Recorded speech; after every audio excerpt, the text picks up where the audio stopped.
नमस्कार,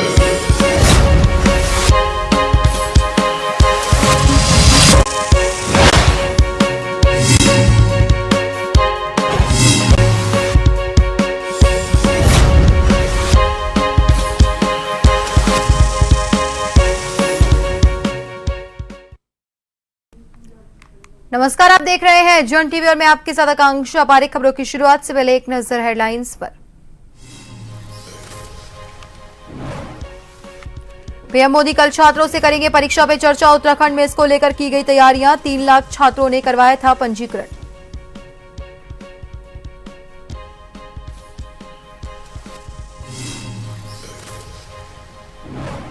दिल्ली में प्रचंड जीत का उत्साह। भाजपा नेता और कार्यकर्ताओं ने मुंह कराया मीठा, खुशी का किया इजहार।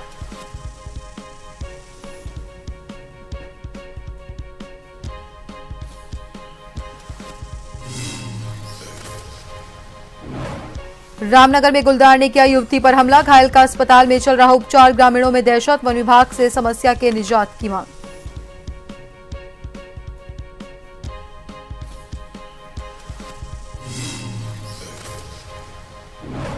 रामनगर कोतवाली पुलिस का नशे के खिलाफ अभियान। कोतवाली पुलिस ने एक गांजा तस्कर को किया गिरफ्तार। कोर्ट में पेश करने की कार्रवाई।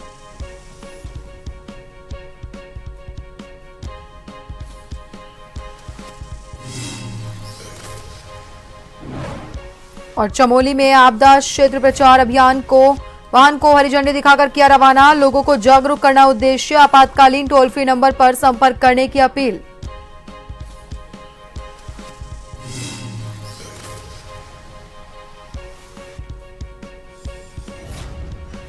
खबरों की ओर, देहरादून में बीजेपी की एक दिवसीय प्रदेश कार्यशाला का आयोजन हुआ, जिसमें सीएम धामी ने संबोधित करते हुए कहा, बीजेपी विश्व की सबसे बड़ी पार्टी है।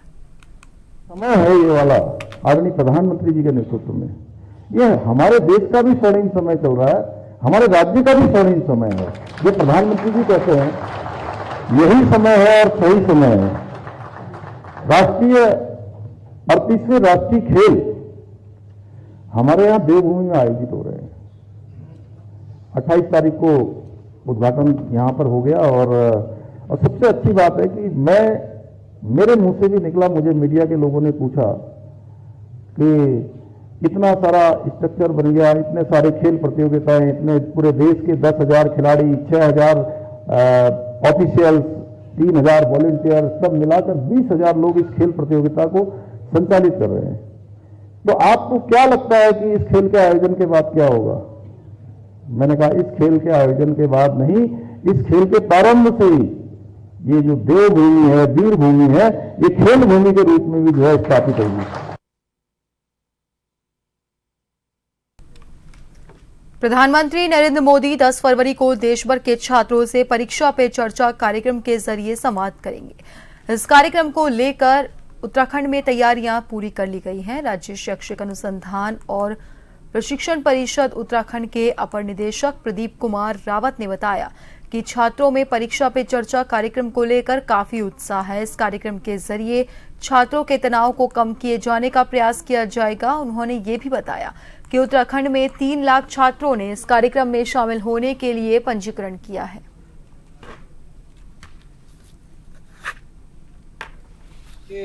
परीक्षा पे चर्चा कार्यक्रम के माध्यम से परीक्षा के दौरान बच्चों में जो तनाव की स्थितियां पैदा होती हैं, उनको कैसे कम किया जाए, इस पर विशेष रूप से दृष्टि होती है। क्योंकि प्रायः देखा गया है कि जब परीक्षाएं होती हैं, विशेष रूप से जब बोर्ड की परीक्षाएं होती हैं, उस समय बच्चे जो है मानसिक तनाव से ग्रस्त होते हैं।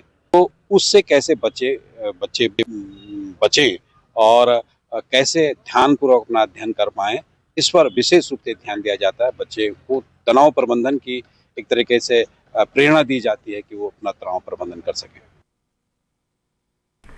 दिल्ली विधानसभा चुनाव में बीजेपी की प्रचंड जीत का जश्न देश भर में मनाया जा रहा है। उत्तराखंड में भी बीजेपी कार्यकर्ता जीत के जश्न में डूबे हुए हैं, तो वहीं भाजपा प्रदेश कार्यालय में आतिशबाजी और एक दूसरे को मिठाई खिलाकर जीत का जश्न मनाया गया। इस दौरान सीएम पुष्कर सिंह धामी, प्रदेश अध्यक्ष महेंद्र भट्ट सहित कैबिनेट मंत्री गणेश जोशी और कई विधायक भी मौजूद रहे।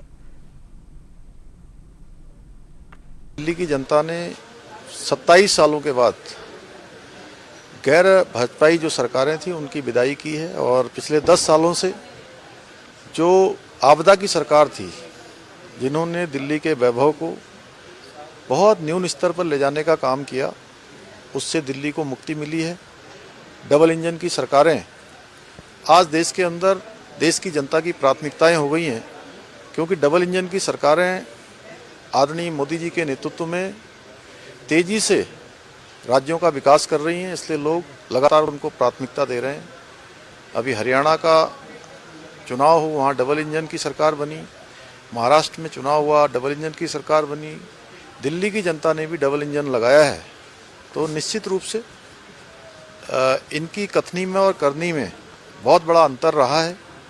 केजरीवाल पिछले 10 सालों से लगातार देश की जो राजधानी है दिल्ली प्रदेश की जनता को लगातार कहीं ना कहीं झूठी बातें बोलते रहे, ठगते रहे और जो भी कहते थे वो होता नहीं था। भारतीय जनता पार्टी के कार्यकर्ताओं और पदाधिकारियों ने मुख्य चौराहे पर इकट्ठा होकर विधायक डॉक्टर मोहन सिंह बिष्ट की मौजूदगी में एक दूसरे को मिठाई खिलाकर खुशी का इजहार किया।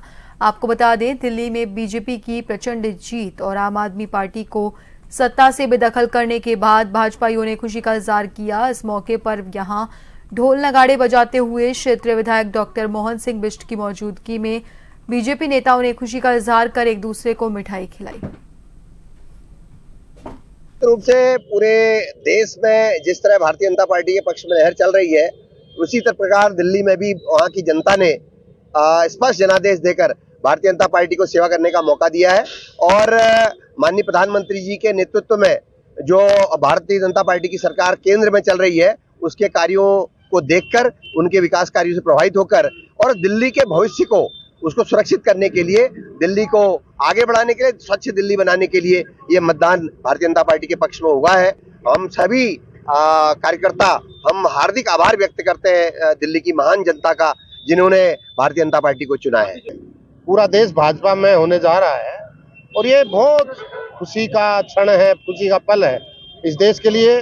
जो अरविंद केजरीवाल झूठ बोलते थे, केजरीवाल ने लोगों को 15-17 साल से ठगा है और वो ना सुविधाएं लूंगा, ना सुरक्षा लूंगा, ना आवास लूंगा, ना गाड़ी लूंगा, और उन्हें सारी सीमाएं लांग कर गए। तो दिल्ली के लोगों ने देखा है कि भाई ये केजरीवाल जो हर पल झूठ बोलता है, हर पल। और मैं दिल्ली में हर महीने 2 को दिल्ली जाना होता है, सारी सड़कें टूटी है, जमुना का बहुत बुरा हाल है, जहरीला पानी हो गया है।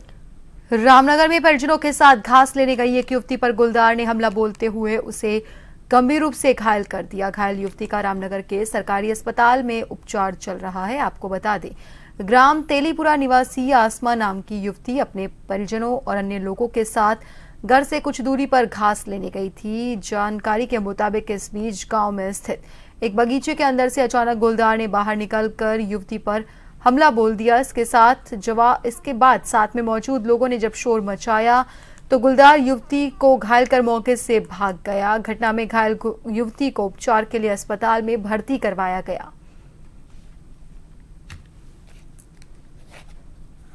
घास लेने गए थे, गुलदार ने हमें पकड़ लिए। कहाँ की बात है? ये तेलीपुरे की बात है। जंगल में। हाँ। कौन गया था आपके साथ? मेरे नवासा भी थे, मेरी लड़की भी थी, मैं भी थी। बेटी के साथ में गुलदार ने पकड़ा। हाँ। कहाँ बैठा था वो हुई बाग का किनारे में बैठा था और हम घास लेने गए थे, घास के किनारे पे। गन्ने के खेत में भी नहीं था, झाड़ी में भी नहीं था, बिल्कुल साफ मैदान में था, उसमें घुरजाई में बैठा। आप सभी का स्वागत है। बढ़ते हैं अगली खबर की ओर। उत्तराखंड राज्य स्थापना के लिए हुए आंदोलन के दौरान खटीमा गोलीकांड में शहीद हुए सलीम कुरैशी के गोटिया स्थित पैतृक आवास के कमरे का जर्जर हो चुका लेंटर अचानक से गिर गया। आपको बता दें, इस पैतृक आवास में शहीद सलीम कुरैशी के पिता अब्दुल रशीद अपने पिता और भाइयों के साथ परिवार में रहते हैं। ये तो गनीमत रही कि घटना के समय घर के सभी लोग आंगन में बैठकर चाय पी रहे थे और कमरे में कोई नहीं था। तभी अचानक से जोर की आवाज आई और कमरे का लेंटर गिर गया, जिसके चलते कमरे में रखे फ्रिज, बेड, सामान बुरी तरह से क्षतिग्रस्त हो गए।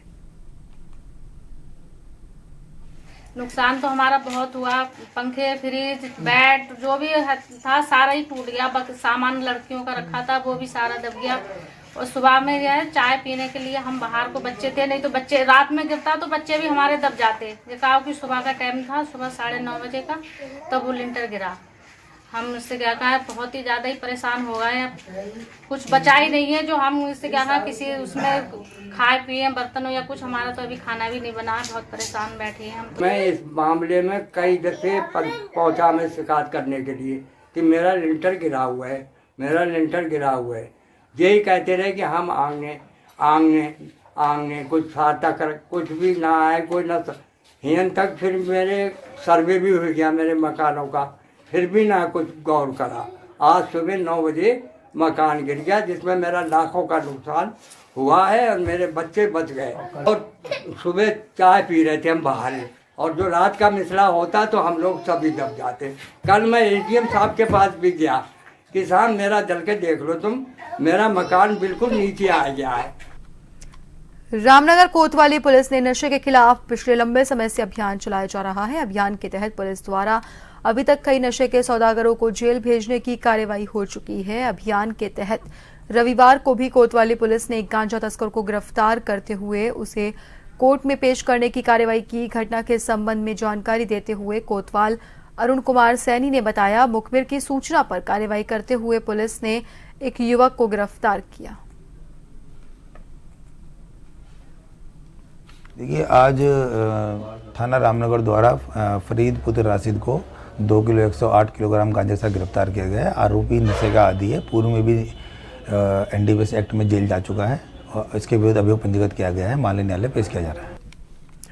इंसान की मूलभूत सुविधाओं में स्वास्थ्य सुविधा एक अहम हिस्सा है, लेकिन उत्तराखंड के पहाड़ी क्षेत्रों में स्वास्थ्य सुविधा उत्तराखंड राज्य गठन के बाद भी नहीं सुधर पाई है। अल्मोड़ा के विकासखंड सियालदे से महज 25 किलोमीटर की दूरी पर एएन सेंटर चनौली में 4 बेड का अस्पताल चल रहा है, लेकिन अस्पताल में स्वच्छक चिकित्सक वार्ड तक नहीं है। क्षेत्र के ग्रामीणों का कहना है एएन सेंटर चनौली में चिकित्सक की नियुक्ति को लेकर कई बार स्वास्थ्य विभाग क्षेत्र जनप्रतिनिधि को ज्ञापन सौंप चुके हैं, लेकिन स्वास्थ्य सुविधाएं बेहतर नहीं हो पाई हैं।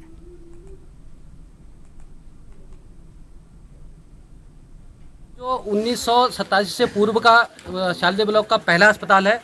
2018 में भी यहाँ पे 17 दिनों का आंदोलन हुआ था इस अस्पताल को लेके। उसके बाद अभी हमने 15 दिन का 1 महीना पहले भी आंदोलन किया था, लेकिन शासन प्रशासन आने के बाद भी अभी तक उसमें कोई कार्रवाई नहीं हुई।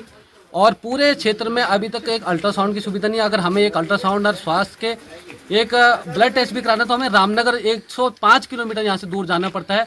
तो ऐसी बदहाल व्यवस्था में आखिर यहाँ से लोग पलायन क्यों ना करें। राष्ट्रीय आपदा प्रबंधन प्राधिकरण ने विभिन्न आपदाओं को लेकर आम जनमानस को जागरूक करने के उद्देश्य से फील्ड पब्लिसिटी कैंपेन के तहत मोबाइल वैन संचालित की जा रही है। अपर जिलाधिकारी विवेक प्रकाश ने कलेक्ट्रेट परिसर से आपदा क्षेत्र प्रचार अभियान वाहन को हरी झंडी दिखाकर रवाना किया। इस दौरान उन्होंने कहा, चमोली सीमांत जिला होने के साथ साथ आपदा की दृष्टि से संवेदनशील जिला भी है और यहाँ के लोग इन समस्याओं से जूझते रहते हैं। इसी क्रम में जिला आपदा प्रबंधन प्राधिकरण द्वारा एक जागरूकता वैन चलाई जा रही है, जिससे सभी लोग आपदाओं से बचाव को लेकर जागरूक होंगे। चमोली जिला जो है काफ़ी जो है वो ईमान जिला है, वो काफ़ी सेंसिटिव है आपदा के पॉइंट ऑफ व्यू। सारे जितनी भी तरह की आपदाएँ हैं, बनागने भी है, लैंडस्लाइड भी है, भूस्खलन भी है, बाढ़ भी है, सब चीज़ें आती रहती हैं। जो हम लोग जो है यहाँ के लोग जो है हम सभी जनता जो यहाँ के लोग हम सभी लोग जो है यहाँ से फेस करते हैं समस्याओं को। इसी के क्रम में जो है आज जो है कि वैन चलाया जा रहा है अवेयरनेस के लिए, क्योंकि लास्ट ईयर काफ़ी जो है बनागनी से क्षति हुई थी यहाँ के क्षेत्रों के वनों को। एक अभियान चलाया जा रहा है कि जो आगामी गर्मी सीजन में जो है वो हम बनागनी को रोका जा सके, खत्म किया जा सके।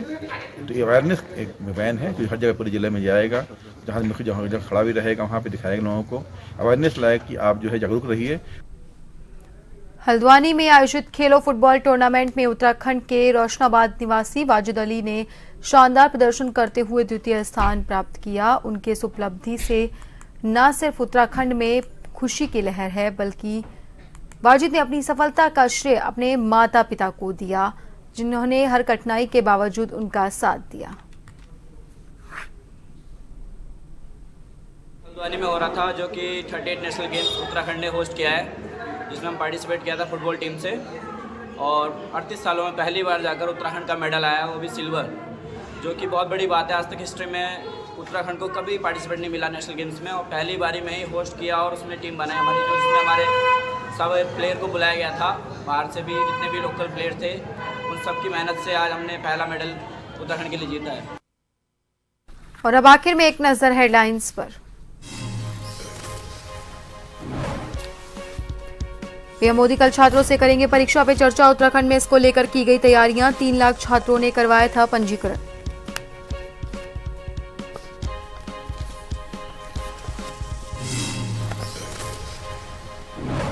दिल्ली में प्रचंड जीत का उत्साह। भाजपा नेता और कार्यकर्ताओं ने मुंह करवाया मीठा। खुशी का किया इजहार।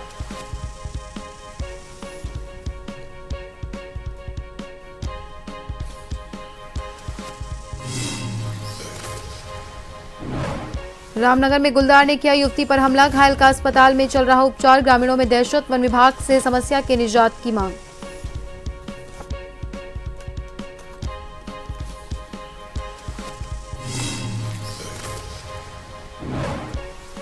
रामनगर कोतवाली पुलिस का नशे के खिलाफ अभियान। कोतवाली पुलिस ने एक गांजा तस्कर को किया गिरफ्तार। कोर्ट में पेश करने की कार्रवाई।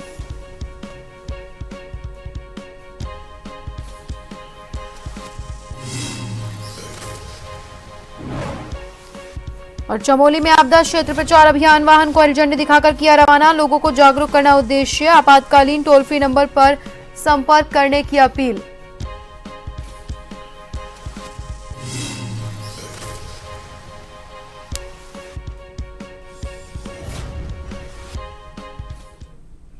और फिलहाल के लिए बुलेटिन में इतना ही। बने रहिए जन टीवी के साथ। नमस्कार।